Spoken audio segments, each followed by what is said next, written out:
করেছিল, তাও সহ্য হলো না। এখন স্ত্রীকে তালাক দিতে চায়। তাই আমি বলবো, নাসরিন বেগমের স্বামী একটা অত্যাচারী, নিষ্ঠুর, পাষাণ। Objection your honour. আমার প্রতিপক্ষ বুদ্ধিমান, বিচক্ষণ ব্যারিস্টার সজীব চৌধুরী বিধাতা নন যে আমার মক্কেল জহির তালুকদারের মনের কথা বলে দিতে পারেন। আমার মক্কেল জহির তালুকদার একজন খোদাভক্ত, মুসল্লি, ভালো মানুষ, 5 ওয়াক্ত নামাজ পড়েন। আর এমন একজন মানুষ কখনো স্ত্রীর উপর অত্যাচার করতে পারে না। জহির তালুকদার যখন নামাজে বসেন, তখন ওনার স্ত্রী ঘরে বসে ভিসিআর দেখেন, গান শোনেন। স্বামীর বারণ করলেও তিনি শোনেন না। ইওর অনার, উনি যা বলছেন সব মিথ্যে কথা। আমার মক্কেল নাসরিন বেগম বিয়ের পর থেকে একদিনের জন্য স্বামীর সোহাগ পায়নি। পেয়েছে অবিশ্বাস, পেয়েছে সন্দেহ, আর হয়েছে অত্যাচারিত। মিথ্যে কথা, সব মিথ্যে কথা। মহামান্য আদালত, আমি আমার স্ত্রীকে কোনো দিন অত্যাচার করিনি। আমার স্ত্রী সবকিছু মেনে নিয়ে আমি ঘর করছিলাম। কিন্তু যখন জানতে পারলাম সে দুশ্চরিত্রা, পরপুরুষের সাথে অবৈধভাবে মেলামেশা করে, তখনই আমি আমার স্ত্রীকে তালাক দেওয়ার সিদ্ধান্ত নেই। মহামান্য আদালত, আপনার স্ত্রী যে দুশ্চরিত্রা, তার কি প্রমাণ আছে আপনার কাছে, বলুন। মহামান্য আদালত, এ ব্যাপারে আমি নাসরিন চৌধুরীকে কিছু প্রশ্ন করার অনুমতি চাইছি। অনুমতি দেয়া হলো। Thank you. আপনার নাম নাসরিন চৌধুরী? জি। বাহ, আপনার ঘড়িটা তো খুব সুন্দর। কোথায় কিনেছেন? গুলশান মার্কেট থেকে। রিয়েলি? আপনার চয়েস আছে। কত দাম হবে? 1000? 1000 টাকা এই ঘড়ি? আসলে আপনি বোধহয় অনেকদিন ঘড়ি কেনেন না। এটা রেডো ঘড়ি। 10,000 টাকা দিয়ে ঘড়ি কিনেছি। ও তাই বলুন। বাবার টাকা দিয়ে কিনলে সবাই দামি জিনিস কিনতে পারে। বাবার টাকা কেন হবে? বাবার কাছ থেকে আমি 1 টাকাও নেই না। তাহলে স্বামীর টাকা দিয়ে নিশ্চয়ই? কি যে বলেন আপা, স্বামী কিনে দিবে 10,000 টাকা দামের ঘড়ি? 3,500 টাকা বেতনের চাকরি করে ও কিনে দেবে? আমি আমার টাকা দিয়ে কিনেছি। Thank you. আপনার মতো মেয়েই হয় না। শুধু ঘড়ি নয় আপা, আমার ঘরে যা যা আছে, TV, VCR, fridge, radio, tape recorder, সব আমার টাকায় কিনেছি। আপনার টাকা আসে কোত্থেকে? আমার বড়লোক বন্ধুরা। থামলেন কেন, বলুন। আপনার বড়লোক বন্ধুরা? না মানে মানে মানে না আপা, মানে মানে সত্যি কথাটাই আপনি বলে ফেলেছেন। আজ আপনার কথা প্রমাণ হলো। আপনি পরপুরুষের কাছ থেকে টাকা নেন, বিনিময়ে আপনি ওদের সাথে নোংরা ভাবে মেলামেশা করেন। অবজেকশন ইওর অনার, আমার মক্কেলকে হেয় প্রতিপন্ন করার চেষ্টা করা হচ্ছে। Objection overrule. মহামান্য আদালত, যে স্ত্রী ঘরের কাজকর্ম রেখে হোটেল রেস্তোরাঁ আড্ডা মারে, যে স্ত্রী পরপুরুষের সাথে নোংরা ভাবে মেলামেশা করে, সেই স্ত্রীকে নিয়ে কোনো আত্মসম্মান সচেতন স্বামী ঘর করতে পারে না। তাই আমার মক্কেল বিবাহ বিচ্ছেদ চেয়েছেন। মহামান্য আদালতের কাছে আমার অনুরোধ, এদের বিবাহ বিচ্ছেদ কার্যকর করার সপক্ষে রায় দেওয়া হোক। That's all your honour.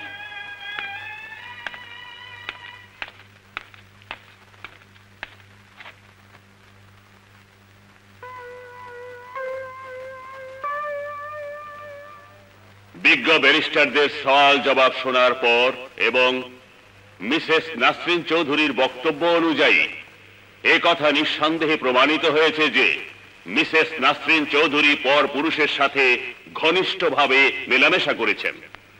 তাই তার স্বামী মিস্টার জহির তালুকদারের বিবাহ বিচ্ছেদ এই আদালত মঞ্জুর করছে।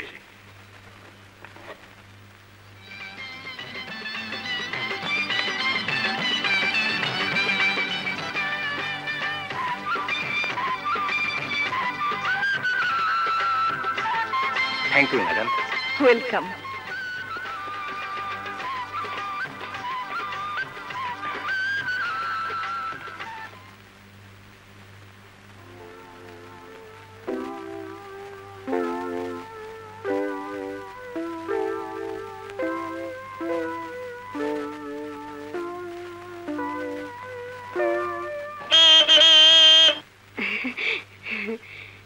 আব্বু এসেছে।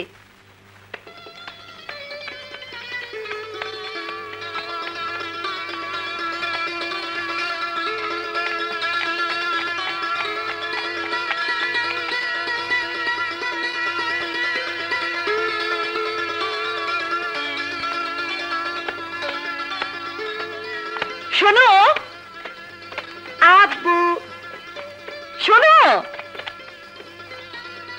আম্মু, আব্বুর মন খারাপ কেন?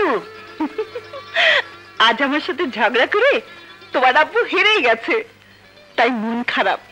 যাও, তোমার আব্বু রাগ ভাঙাওকে। যাও। যাচ্ছি।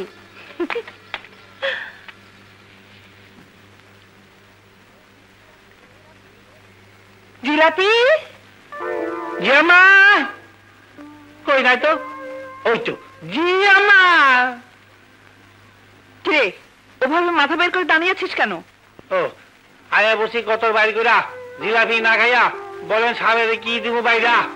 আম জাম কাঁঠাল লিচু ডাব গা পেয়ারা জাম্বুরা স্বামী গো স্ত্রী গো বলেন কোনটা দিমু?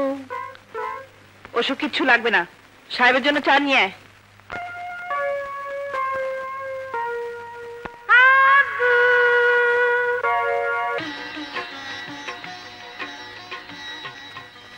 বসো। শাহানা, একটা কথা বলি। বলো। আল্লাহর রহমতে আমাদের তো কোনো কিছুর অভাব নেই, তাই বলছিলাম তুমি কোর্টে যাও ছেড়ে দাও। কেন? আমি স্পষ্ট দেখতে পাচ্ছি ওসব কোর্টের ব্যাপার নিয়ে একদিন না একদিন আমাদের মধ্যে ভীষণ ঝগড়া হয়ে যাবে, তাতে সংসারের অশান্তি বাড়বে। তাই বলছিলাম তুমি তোমার মেয়ে আর সংসার নিয়ে ব্যস্ত থাকো। আমি কাজ শেষ করে ঘরে ফিরলে তুমি আমাকে তোমার আদর যত্ন দিয়ে সুখী করবে, আর এটাই তো বাংলার বধূর ধর্ম। তাই বলছি তুমি ওকালতি ছেড়ে দাও। তোমার কাছে তোমার স্বামীর একমাত্র অনুরোধ।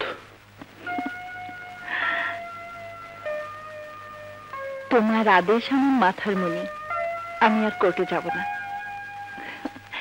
কিন্তু একটা কথা, যদি আমার কোনোদিন কোর্টে যাবার প্রয়োজন হয় সেদিন তুমি আমাকে বাধা দিতে পারবে না। বেশ, বাধা দেব না।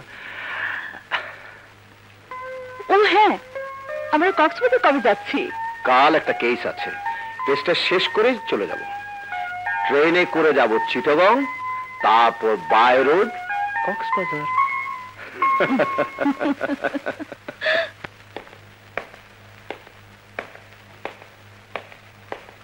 মিস্টার রহমান, আপনার বাবার সাথে রমজান মাওলার কি সম্পর্ক? আমার বাবার সাথে ওনার ব্যবসায়িক সম্পর্ক ছিল। কিসের ব্যবসা? তা আমি জানি না, তবে সেদিন আমার বাবার রমজান মোলা তাদের ব্যবসা নিয়ে কথা কাটাকাটি করছিল। তখন আমার বাবা বলছিল, তুমি আর আমি এই বিজনেসের সমান সমান অংশীদার, বিজনেসে লস হয়েছে, এখন তুমি তোমার টাকা চাইছো কেন? লাভ হলে লাভের অংশ নেবে, এখন লসের অংশ তোমাকে নিতে হবে।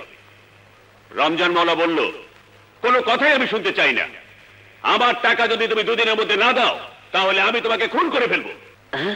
এই খুন করার কথা বলি রমজান মাওলা ঘর থেকে বেরিয়ে যায়।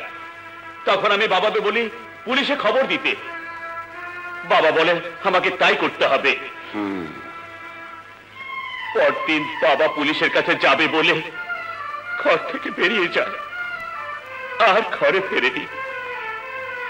তারপর অনেক খোঁজাখুঁজির পর এক ডাস্টবিনের কাছে বাবার লাশ খুঁজে পায়। ইওর অনার, আর সেই কথা মতো আব্বাস আলী থানায় গিয়ে পুলিশের কাছে রিপোর্ট করেছে রমজান মাওলা তাকে খুন করতে চায়। এই তার থানায় ডায়েরি করা রিপোর্টের কপি।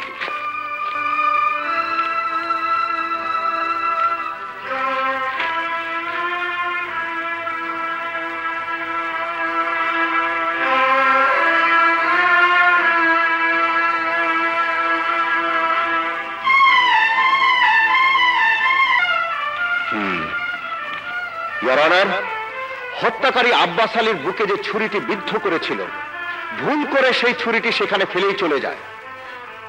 পুলিশ ছুরিটি সংগ্রহের পর যে আঙ্গুলের ছাপ পেয়েছে তার রমজান মাওলার হাতের ছাপের সাথে হুবহু মিলে গেছে।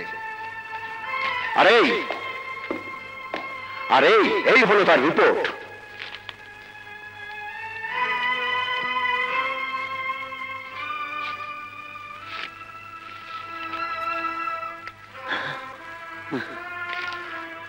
ইওর অনার, এই রমজান মাওলাই আব্বাস আলীকে হত্যা করেছে, এতে আর কোনো সন্দেহ নেই।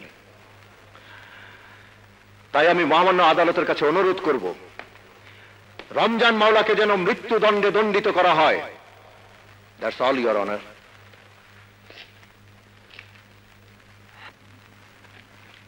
এই আদালত বাদী পক্ষের উকিলের জেরা, পুলিশের রিপোর্ট এবং সমস্ত সাক্ষ্য প্রমাণাদি বিশ্লেষণ করে এই সিদ্ধান্তে উপনীত হয়েছে যে আসামি রমজান মাওলাই আব্বাস আলী প্রকৃত হত্যাকারী।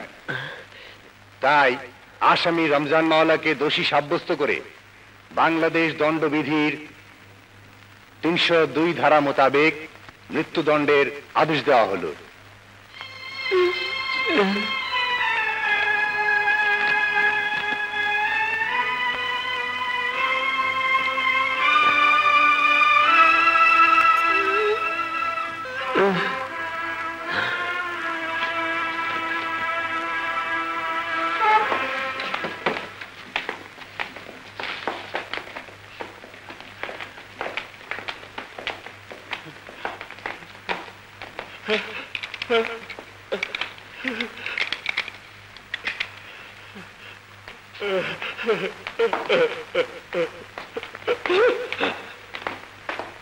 থ্যাংক ইউ উকিল স্যার, থ্যাংক ইউ। চলুন। ব্যারিস্টার সুজিব চৌধুরী। হ্যালো।